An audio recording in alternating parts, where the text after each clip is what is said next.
નમસ્કાર દર્શક મિત્રો, ધ લોકસત્તા શોમાં આપનું સ્વાગત છે। સંયુક્ત રાષ્ટ્રના મતે જળ સુરક્ષાનો મુદ્દો વૈશ્વિક શાંતિના માર્ગમાં એક મુખ્ય અવરોધક બની રહ્યો છે।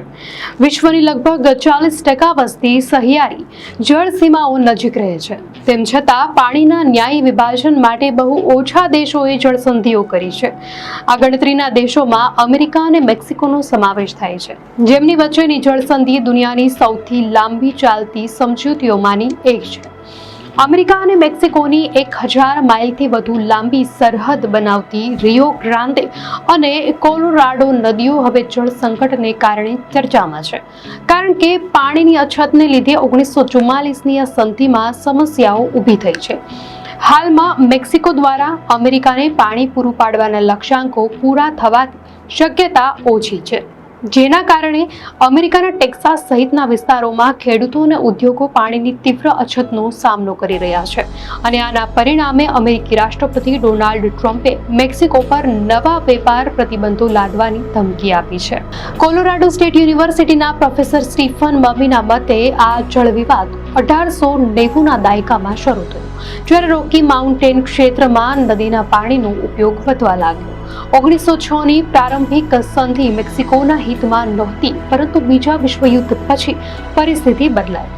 આંતરરાષ્ટ્રીય સંસ્થાઓમાં મેક્સિકો અને તેના લાતિન અમેરિકી સહયોગીઓની જરૂરિયાતને કારણે અમેરિકાએ રાજકીય સંબંધો સુધારવા 1944માં સંધિની સમીક્ષા કરી।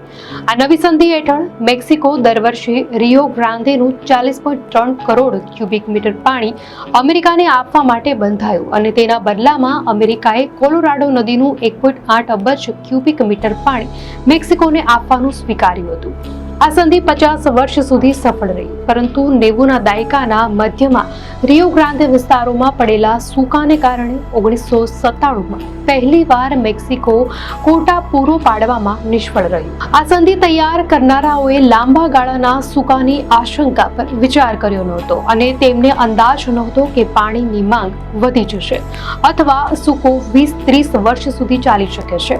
હાલમાં આ ત્રીજું 5 વર્ષીય ચક્ર છે, જેમાં મેક્સિકો નિર્ધારિત લક્ષ્યને પૂરું કરી શક્યું નથી।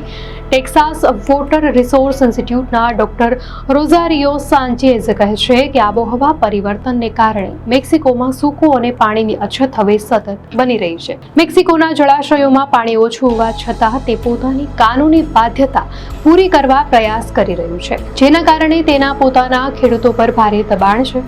2020માં ચિવાવા ક્ષેત્રના ખેડૂતોએ અમેરિકાને પાણી આપવાના વિરોધમાં પ્રદર્શન પણ કર્યું હતું, જે હિંસક બન્યું હતું। ડોક્ટર સાન્ચેઝના મતે મેક્સિકો પોતાના લોકોનો રોષ વહોરવાના બદલે અમેરિકા સાથેનો તણાવ સહન કરવા વધુ તૈયાર છે। કિંગ્સ કોલેજ લંડનના પ્રોફેસર નાહો મેરુમાચી માને છે કે મેક્સિકો હાલની પરિસ્થિતિમાં સંધિની બાધ્યતા પૂરી કરી શકે તેમ લાગતું નથી।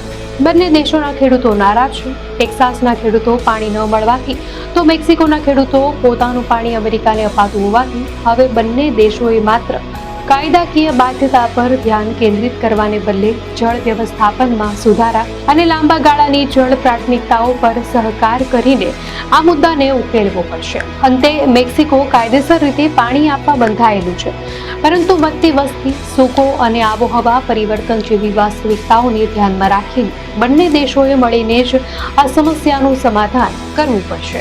દર્શક મિત્રો, આ અંગે આપની શું પ્રતિક્રિયા છે અમને કોમેન્ટમાં ચોક્કસથી જણાવશો, અને જો આપને આ વિડીયો સારો લાગ્યો હોય તો વિડીયોને લાઇક કરો અને ચેનલને સબસ્ક્રાઇબ કરો।